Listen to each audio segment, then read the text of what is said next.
नमस्कार बच्चों। आज हम पढ़ेंगे राष्ट्रपति के बारे में डिटेल से। तो मेरे प्यारे बच्चे, आप जानते हैं कि राष्ट्रपति हमारे देश में कितना महत्वपूर्ण होता है। ठीक है, तो राष्ट्रपति देश का संवैधानिक प्रधान होता है। राष्ट्रपति क्या होता है? देश का संवैधानिक प्रधान होता है। राष्ट्रपति भारत का प्रथम नागरिक होता है। अगर कोई बच्चा फ्यूचर में, भविष्य में राष्ट्रपति बनना चाहता है, तो राष्ट्रपति बनने से पहले वो ये जानने का प्रयास करता है कि राष्ट्रपति की क्या क्या योग्यता होती है। ठीक है, संविधान के अनुच्छेद 58 के अनुसार कोई व्यक्ति राष्ट्रपति होने का योग्य तब होगा, तब क्या होगा? वो भारत का नागरिक हो। ठीक है, 35 वर्ष की आयु पूरी कर चुका हो, लोकसभा का सदस्य निर्वाचित किए जाने योग्य हो, और चौथा, चुनाव के समय लाभ का पद धारण नहीं करता हो। मेरे प्यारे बच्चे, चाहे वो सीएम हो, ये सीएम जो होते हैं ना, चीफ मिनिस्टर, ये कोई लाभ का पद नहीं माना जाता। ये जनता के सेवक होते हैं, जैसे कि राज्यपाल। ठीक है, ये कोई लाभ का पद नहीं होता। उपराष्ट्रपति, ये कोई लाभ का पद नहीं माना जाता। प्रधानमंत्री, ये कोई लाभ का पद नहीं माने जाते। ये क्या होते हैं? जनता के सेवक होते हैं। लाभ का पद कौन होता है? जैसे आईएएस हो गए, सरकारी कर्मचारी हो गए, ये क्या होते हैं? लाभ के पद होते हैं। ठीक है, यदि व्यक्ति राष्ट्रपति या उपराष्ट्रपति के पद पर हो, या संघ अथवा किसी राज्य की मंत्रिपरिषद का सदस्य हो, तो वह लाभ का पद माना जाता है, नहीं माना जाता। ठीक है, नहीं माना जाता। अब राष्ट्रपति, भाई राष्ट्रपति अधिकतर व्यक्तियों को क्या करता है? शपथ दिलाता है, पद पर नियुक्त करता है। ठीक है, अब राष्ट्रपति को कौन नियुक्त करता है? राष्ट्रपति को कौन शपथ दिलाता है? मेरे प्यारे बच्चे, राष्ट्रपति को मुख्य न्यायाधीश, यानी सुप्रीम कोर्ट का जो मुख्य न्यायाधीश होता है, मुख्य न्यायाधीश, वो शपथ दिलाता है। ठीक है, मुख्य न्यायाधीश शपथ दिलाता है। अगर मान के चलो मुख्य न्यायाधीश नहीं है सुप्रीम कोर्ट का, तो उस समय फिर कौन दिलाएगा? तो मेरे प्यारे बच्चे, हाई कोर्ट का जो हाई कोर्ट का जो चीफ यानी सीनियर न्यायाधीश होता है, वो शपथ दिलाता है। ठीक है, अगर चाहे राष्ट्रपति चाहता है कि भाई मैं 5 साल तक नहीं टिकूंगा, या राष्ट्रपति चाह रहा है, अपनी इच्छा से क्या कर रहा है, पद छोड़ना चाहता है, तो वो राष्ट्रपति को संबोधित करेगा। ठीक है, राष्ट्रपति को एक तरह से हटाया जा सकता है महाभियोग द्वारा। एक तो अपनी इच्छा से हट रहा है, उपराष्ट्रपति को संबोधित कर रहा है। दूसरा क्या कर सकता है? महाभियोग द्वारा हटाया जा सकता है राष्ट्रपति। अब महाभियोग कैसे हटाया जा सकता है? महाभियोग द्वारा थोड़ा जान लेते हैं। राष्ट्रपति द्वारा संविधान प्रावधान का उल्लंघन। मेरे प्यारे बच्चे, अगर राष्ट्रपति ऐसा लगता है कि राष्ट्रपति जो है संविधान का उल्लंघन कर रहा है, तो राष्ट्रपति पर महाभियोग चलाया जा सकता है। अब महाभियोग किसके द्वारा चलाया जाता है? तो किसी सदन द्वारा महाभियोग चलाया जाता है। लोकसभा, राज्यसभा के द्वारा ही महाभियोग चलाया जाता है। ठीक है, परंतु महाभियोग से पहले राष्ट्रपति को सूचना देनी होती है। देखो, अगर आप महाभियोग चला रहे हो राष्ट्रपति पर, तो राष्ट्रपति को मेरे प्यारे बच्चे 14 दिन पहले आपको सूचना देनी पड़ेगी। ठीक है, जिस पर उस सदन के 1/4 सदस्य द्वारा हस्ताक्षर हो। ठीक है, संसद के उस सदन जिसमें महाभियोग का प्रस्ताव पेश है, जो मान के चलो कि लोकसभा, भाई संसद के किसी एक सदन में ना, लोकसभा तो संसद का सदन है, मान के चलो लोकसभा में ये प्रस्ताव पारित हुआ महाभियोग का, यहाँ पास हो गया। ठीक है, 2/3 बहुमत से। ठीक है, यहाँ पास हो गया 2/3 सदस्य द्वारा। ठीक है, अब ये कहाँ जाएगा? राज्यसभा में। कहाँ जाएगा प्रस्ताव? राज्यसभा में जाएगा।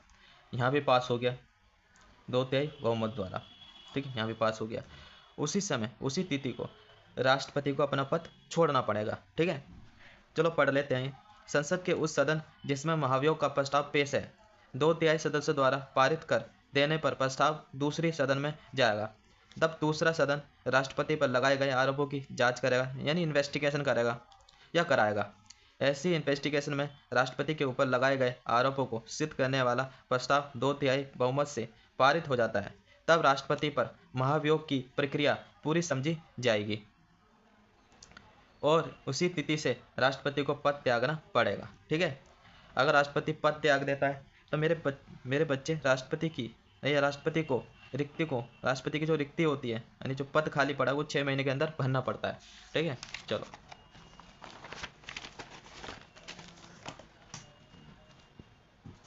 देखो, राष्ट्रपति के वेतन के बारे में पढ़ लेते हैं थोड़ा।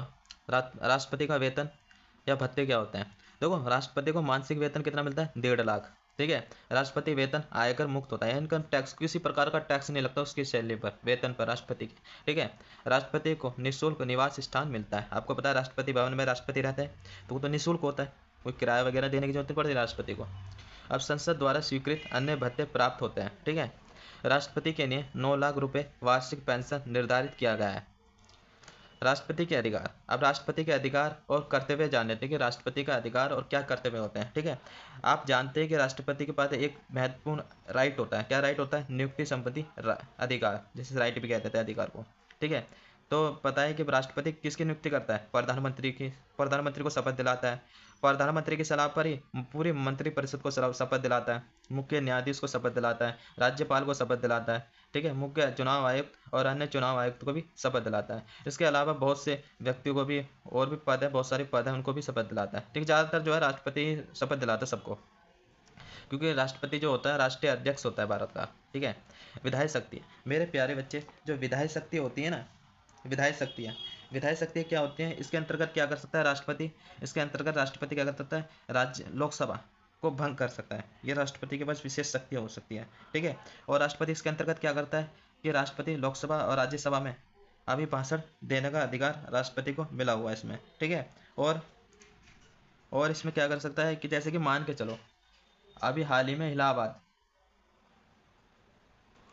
का नाम चेंज हुआ था, आपको पता है, प्रयागराज कर दिया गया है। ठीक है, प्रयागराज कर दिया गया है। अब जो ये नाम चेंज की जो प्रक्रिया होती है ना, आपको पता है कि नाम चेंज होना है, और नाम चेंज होने के लिए ये लोकसभा में जाएगा, राज्यसभा में जाएगा। ठीक है, तो ये पूरी जो प्रक्रिया चलती है, इसकी जो अनुमति लेनी होती है वो राष्ट्रपति से पहले लेनी होती है। अगर राष्ट्रपति ने अनुमति दे दी तो वो प्रस्ताव लोकसभा राज्यसभा में जाता है, और नहीं देता तो फिर नहीं जाता। ठीक है, जैसे कि सीमाओं में नाम चेंज करना है ना, जैसे कि कोई राज्य के अंदर कोई क्षेत्र है उसमें नाम चेंज करना। ठीक है, जो नाम चेंज की जो प्रक्रिया होती है, ठीक है, ये राष्ट्रपति के बिना आदेश के नहीं हो सकती, उसकी सहमति जरूर होती है राष्ट्रपति की। और क्या होता है? जैसे धन विधेयक। धन विधेयक जो होता है, जैसे धन विधेयक से संबंधित जो कार्य होता है उसके लिए क्या करते हैं कि राष्ट्रपति से पहले अनुमति लेनी होती है। ठीक है, और कुछ नहीं, बस इतना ही है विधायक शक्ति में। और थोड़े थोड़े टॉपिक हैं वो, जैसे कि राज्यों के बीच व्यापार, वाणिज्यिक और समागम पर निर्बंधन लगाने वाले विधेयक, ये भी क्या होते हैं? राष्ट्रपति से पहले अनुमति लेनी होती है इसकी भी, है ना। अब थोड़ा ये पढ़ लेते हैं कि संसद सदस्यों के मनोनयन का अधिकार। देखो, संसद सदस्यों के मनोनयन का अधिकार। देखो मेरे प्यारे बच्चे, आंगल भारतीय क्या होते हैं, या 12 मनोनीत सदस्य क्या होते हैं? देखो, आंगल भारतीय वो व्यक्ति होते हैं जैसे कि जब ब्रिटिश भारत में आए थे, ब्रिटिश जो लोग हैं भारत में आए थे, तो उन्होंने क्या करा था, यहाँ की स्थानीय महिलाओं से शादी कर ली थी। किसी ब्रिटिश अधिकारी या सैनिक ने स्थानीय महिला से यहाँ से शादी कर ली थी। मान के चलो ब्रिटिश जब भारत आए थे, मान के चलो पिता है और भारतीय माता है, इनसे जो संतान उत्पन्न होगी वो बच्चा क्या कहलाएगा? Anglo Indian. ठीक है, एंग्लो इंडियन कहलाएगा। ठीक है, अब भाली भांति इस चीज़ को समझते हो गए, जो शुरू से समझते हैं कि पूरी तरह से वीडियो में आया नहीं है। ठीक है, ब्रिटिश पिता हो गया, भारतीय माता हो गई, तो इनसे जो संतान पैदा होगी वो एंग्लो इंडियन कहलाएगा। ठीक है, अब भली भांति इस चीज़ को समझ गए होगे। पूरी तरह से वीडियो में आ भी रहा है, नहीं आ रहा? ठीक है, अब आ रहा है, सॉरी। आप थोड़ा जान लेते हैं कि आपको पता है कि तो लोकसभा में होते हैं जो एंग्लो इंडियन होते हैं, लेकिन ये 2020 में ये समाप्त कर दी गई, ये वाली जो एंग्लो इंडियन की जो प्रक्रिया थी। ठीक है, अब बात करते हैं 12 मनोनीत राज्यसभा। आप पता है कि राष्ट्रपति के द्वारा 12 मनोनीत सदस्य नियुक्त किए जाते हैं। वो कौन सदस्य होते हैं? वो कला में होना चाहिए, कला के होते हैं, या किसी खेल से उठा लिया, खेल खेल से उठा लिया, स्पोर्ट्स से उठा लिया कोई व्यक्ति, खेल उसको बना दिया। ठीक है, कोई साहित्य का जानकार अच्छा खासा, उसे बना दिया। ठीक है, कोई सिंगर है, ठीक है, संगीतकार है, उसे बना दिया। कोई म्यूजिकल है, ठीक है, संगीतकार, उसे बना दिया। इन सब में यानी कोई प्राक्णीन यानी एक्सपर्ट होना चाहिए इन चीज़ों में। ठीक है, उनको ही बनाया जा सकता है। कोई हीरो हो गया, बॉलीवुड का हीरो हो गया, ठीक है, पत्रकार हो गया, ठीक है, उनको बनाया जा सकता है। 12 मनोनीत सदस्य नियुक्त किए जाते हैं राज्यसभा में राष्ट्रपति के द्वारा। ठीक है, चलो आगे बढ़ते हैं। थोड़ा यहाँ तक समझ में आ गया होगा आपके। अब बात करते हैं अध्यादेश जारी करने की शक्ति। आपको पता है कि राष्ट्रपति के पास अध्यादेश जारी करने की शक्ति होती है। ठीक है, अध्यादेश क्या होता है? देखो, संसद के स्थगन के समय अनुच्छेद 123 के अनुसार क्या होता है मेरे प्यारे बच्चे, कि जिसका प्रभाव संसद के अधिनियम के समान होता है। क्या होता है? जिसका प्रभाव जो है संसद के अधिनियम के समान होता है ना, तब वह उस समुदाय के 2 व्यक्तियों को लोकसभा के सदस्य के रूप में नामांकित कर सकता है। जिसका प्रभाव संसद के अधिनियम के समान होता है, इसका प्रभाव संसद सत्र के शुरू होने के 6 सप्ताह तक रहता है। मान के चलो कि जो है संसद का सत्र नहीं चल रहा, उस समय क्या करेगा? राष्ट्रपति एक अध्यादेश जारी करेगा, और जो अध्यादेश होगा ना, वो अध्यादेश मान्य होगा सिर्फ संप्रति सूची के लिए और संयुक्त सूची के लिए।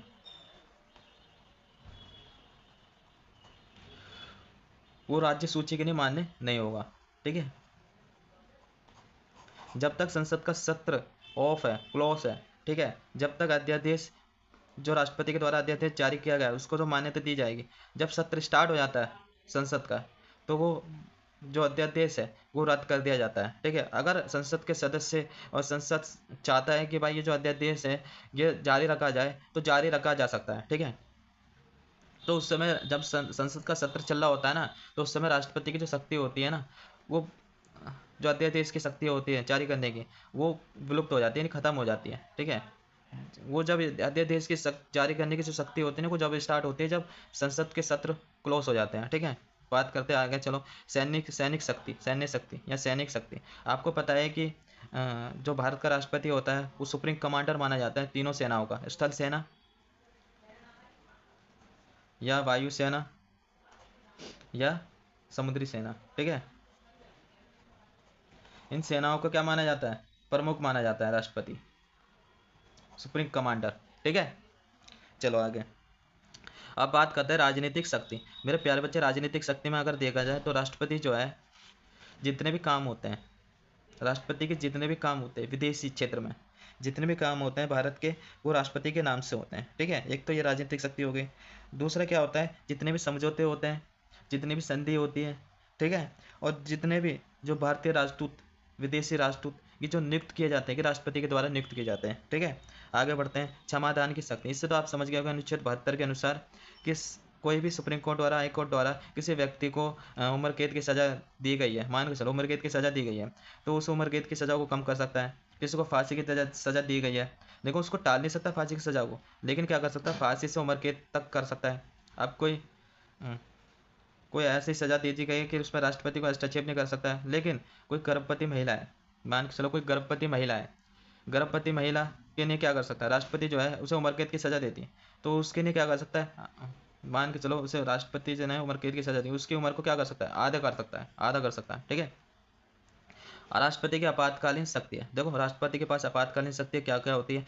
भाग 18 के अनुसार अनुच्छेद 352 से 360 मंत्रिपरिषद की परामर्श। अगर राष्ट्रपति आपातकाल लगाएगा तो मंत्रिपरिषद से परामर्श लेनी होती है, इसको अपनी मर्जी से नहीं लगा सकता। ठीक है, अब बात करते हैं युद्ध और भारी आक्रमण। अगर युद्ध हो गया या भारी आक्रमण हो गया भारत पर पाकिस्तान द्वारा, मान के चलो अनुच्छेद 352 के तहत वहाँ पर आपातकाल लगा सकता है।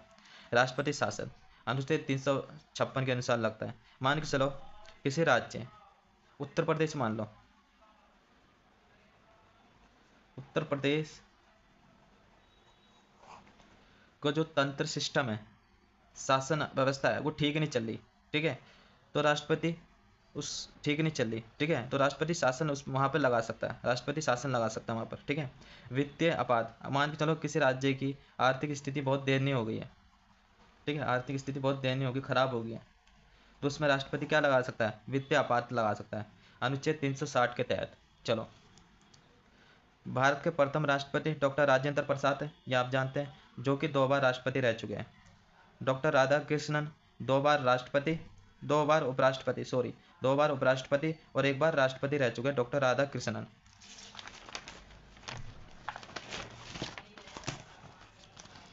भारत के प्रथम राष्ट्रपति महिला राष्ट्रपति प्रतिभा देवी सिंह पाटिल थी। ठीक है, भारत की प्रथम महिला राष्ट्रपति प्रतिभा देवी सिंह पाटिल थी। ठीक है, जो कि 12वीं रही। दूसरी राष्ट्रपति महिला द्रौपदी मुर्मू, आप जानते हैं कि वर्तमान में भी वही राष्ट्रपति हैं। ठीक है, द्रौपदी मुर्मू 15वीं राष्ट्रपति रही। ठीक है, अब आप ये भी जानते हैं कि राष्ट्रपति रिपब्लिक गणराज्य। देखो भारत जो है गणराज्य और लोकतंत्र दोनों है। ठीक है, भारत क्या है? लोकतंत्र गणराज्य देश है, जिसमें क्या होता है? राष्ट्रपति भी है और प्रधानमंत्री भी है। ठीक है, राष्ट्रपति क्या है? भारत का राष्ट्रीय अध्यक्ष होता है। ठीक ठीक है, रिपब्लिक के अनुसार, गणराज्य के अनुसार, डेमोक्रेसी लोकतंत्र के अनुसार प्रधानमंत्री क्या है, एक शासन अध्यक्ष होता है। ठीक है, आपको पता है कि राष्ट्रपति के पास नाम मात्र की शक्ति होती है और जो राष्ट्रपति और प्रधानमंत्री के पास क्या होती है, वास्तविक शक्तियाँ होती हैं। ठीक है, अब नागरिक थोड़ा पढ़ लेते हैं कि भाई राष्ट्रपति बनना है तो नागरिक होना जरूरी है, 35 साल की उम्र होनी चाहिए। ठीक है, पागल नहीं होना चाहिए, दिवाली का मतलब होता है बहुत ज़्यादा कर्जा ले लिया, अब वो राष्ट्रपति बनेगा तो जाहिर सी बात है अपना कर्जा उतारेगा, तो वो नहीं होना चाहिए। ठीक है, लाभ के पद में नहीं होना चाहिए। सबसे ज़्यादा इंपॉर्टेंट ये होता है, सबसे ज़्यादा राष्ट्रपति के लिए इंपॉर्टेंट ये होता है, बहुत ज़्यादा हार्ड होता है। देखो, अगर आपको राष्ट्रपति बनना है तो राष्ट्रपति के चुनाव आप डायरेक्ट जाकर संसद, लोकसभा, राज्यसभा में थोड़ी बोल दोगे मैं राष्ट्रपति बनूंगा, नहीं, उंगली थोड़ी दिखा दोगे, नहीं।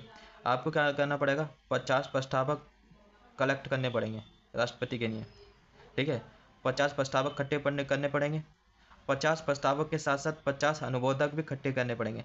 ये जरूरी नहीं है कि लोकसभा से ही 50 मान के चलो, लोकसभा से इकट्ठे कर लो, जरूरत नहीं राज्यसभा में जाओ, और 50 तुम राज्यसभा से इकट्ठे कर लो, हो गया काम।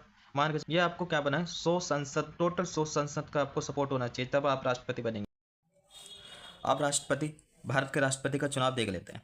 देखो, भारत का जो राष्ट्रपति का चुनाव होता है ना, वो एकल संक्रमणीय पद्धति द्वारा होता है, अनुपातिक प्रणाली या समानुपातिक पद्धति के द्वारा होता है। ठीक है, अब समानुपातिक पद्धति या एकल संक्रमणीय अनुपातिक पद्धति क्या होती है मैं बाद में बताऊंगा। ठीक है, चलो थोड़ा ये देश से पहले, ये संसद से पहले विधानमंडल को देख लेते हैं, इससे आप अच्छे से समझ सकेंगे। ठीक है, तो विधानमंडल विधानसभा और विधान परिषद में विभाजित होते हैं। ठीक है, विधानमंडल जो है विधानसभा और विधान परिषद में विभक्त होता है। जैसे कि संसद, मान के चलो, जैसे कि संसद संसद जैसे कि संसद, अब संसद जो है लोकसभा और राज्यसभा दोनों में विभक्त होता है ना। ऐसी जो है विधानमंडल जो है, ऐसी विधानमंडल दो में विभक्त होता है। ये हर राज्य में होता है। ये देश की बात करता है, ये देश में होता है, पूरे देश में एक होता है। ये हर राज्य में विधानमंडल होता है, 28 के 28 राज्यों में विधानमंडल होता है। ठीक है, 28 के 28 राज्यों में क्या होता है, विधानमंडल होता है। विधानमंडल दो भागों में विभक्त होते हैं, एक विधानसभा और दूसरा विधान परिषद। ठीक है, अब 28 के 28 राज्यों में विधानसभा देखने को मिलती है, लेकिन विधान परिषद सिर्फ 6 राज्यों में देखने को मिलती है ना। लेकिन मेरे प्यारे बच्चों, ये जो विधान परिषद के जो सदस्य होते हैं ना, एमएलसी जो बोलते हैं जिसे हम, एमएलसी है ना, जो एमएलसी होते हैं, इनको वोट डालने का अधिकार नहीं होता राष्ट्रपति को। ठीक है, ये वोट नहीं डाल सकते, विधान परिषद के जो सदस्य होते हैं एमएलसी। ठीक है, और विधानसभा में जो बैठते हैं वो एमएलए बोलते हैं उन्हें। ठीक है, एमएलए बोलते हैं, और एमएलए जो है राष्ट्रपति के चुनाव में भाग ले सकते हैं, है ना। एक एमएलए, मान के चलो उत्तर प्रदेश को ले लेते हैं, एक एमएलए, बता एमएलए बराबर जनसंख्या बटे एमएलए। ठीक है, मान के चलो 24 करोड़ जो है उत्तर प्रदेश की जनसंख्या है, कितने, 403 एमएलए पर। ठीक है, बटे में 403 भाग करा तो सारा सवाल आया कि एक एमएलए जो है 208 है, एक एमएलए 208, तो 403 एमएलए कितने हो गए, 43,824। ठीक है, एक एमएलए सिक्किम में, एक एमएलए 7, तो 32 एमएलए कितने हो गए, 224। तो इस हिसाब से पता लगता है कि जो उत्तर प्रदेश है उसकी कितनी अहमियत है। ठीक है, टोटल एमएलए की 5,43,231 वोट हो गई। ठीक है, अब थोड़ा यहाँ जान लेते हैं। अब संसद, अब बताओ विधानमंडल के जो जितने भी जो विधानमंडल के 4,003 यानी 4,033 वोट मिल रहे हैं। ठीक है, दोनों को मिलाकर 4,033 वोट है। इसको विधानसभा और राज्य विधान परिषद को वोट डालने का तो अधिकार है नहीं। अब थोड़ा इसे देख लेते हैं संसद का। ठीक है, देखो संसद, 776 क्या होते हैं, सदस्य होते हैं। लोकसभा में 543 और राज्यसभा में 233। ठीक है, ये सदस्य होते हैं, है ना। लोकसभा में 543 सदस्य होते हैं जो कि निर्वाचित के द्वारा आते हैं, है ना, डायरेक्ट यानी चुनाव की प्रक्रिया के द्वारा आते हैं 543 सदस्य, जिन्हें मेंबर ऑफ पार्लियामेंट एमपी कहते हैं। ठीक है, राज्यसभा में जो कि 203 सदस्य होते हैं, ये भी चुनाव की प्रक्रिया के द्वारा आते हैं। ठीक है, दोनों को टोटल करेंगे तो 776 टोटल सांसद होते हैं, एमपी होते हैं। ठीक है ना। लेकिन आपको पता है कि लोकसभा में 2 एंग्लो इंडियन होते हैं, इनको वोट डालने का अधिकार नहीं होता राष्ट्रपति को। ठीक है, ये जो है राष्ट्रपति के द्वारा मनोनीत किए जाते हैं, है ना, नियुक्त किए जाते हैं। लेकिन राज्यसभा में जो 12 मनोनीत सदस्य होते हैं, इनको वोट डालने का अधिकार नहीं होता, इन्हें भी राष्ट्रपति नियुक्त करता है। ठीक है, कि राष्ट्रपति के द्वारा नियुक्त होता है, ये चुनाव की प्रक्रिया द्वारा आता है, जिसे मेंबर ऑफ पार्लियामेंट कहते हैं। मेंबर ऑफ पार्लियामेंट यानी पार्लियामेंट का सदस्य, है ना। चलो ये मान, अब ये देखो 776 है टोटल। यहाँ देखो विधानमंडल 4,033 एमएलए। ठीक है, 4,033 पूरे भारत के कितने एमएलए, 4,033 एमएलए, ये 776। ठीक है, तो एग्लो इंडियन को आपको बता दिया कि इनको वोट डालने का अधिकार नहीं है। एमपी बराबर टोटल एमएलए, 433, टोटल एमपी कितना हो गया, 776, भाग करा तो कितना आ गया, 700 आ गया। ठीक है, टोटल एमपी बराबर 700 मल्टीप्लाई 776, यानी क्या हुआ, टोटल MP 701 है ना, मल्टीप्लाई करें 5000 तो 1 MP 700 ml, ठीक है यार। ये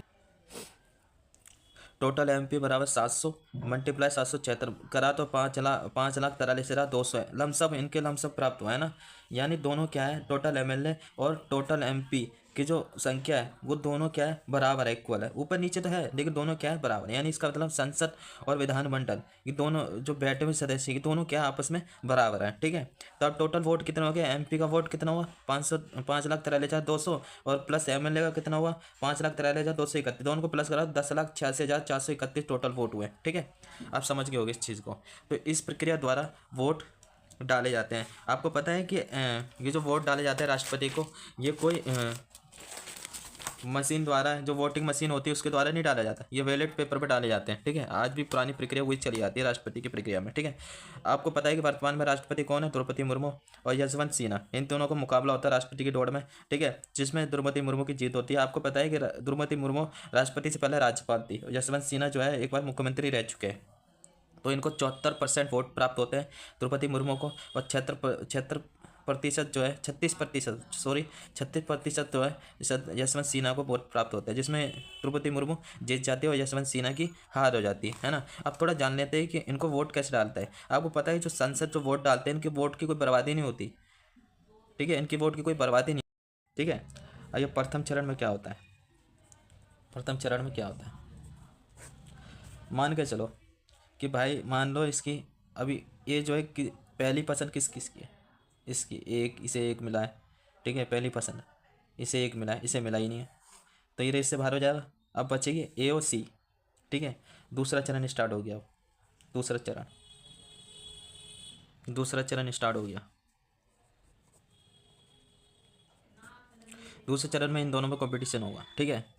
अब देखो दूसरी पसंद किस किस की है, भाई A की है, तो इसका मतलब इसकी जीत हो गई, इसकी हार हो गई, तो दूसरी पसंद किसी की है ही नहीं, थर्ड पसंद है, ठीक है। तो समझ में आ गई, इसमें किसी वोट की बर्बादी नहीं होती, ठीक है। पसंद आई है, ठीक है। तो ये वीडियो को लाइक और शेयर और सब्सक्राइब जरूर करें।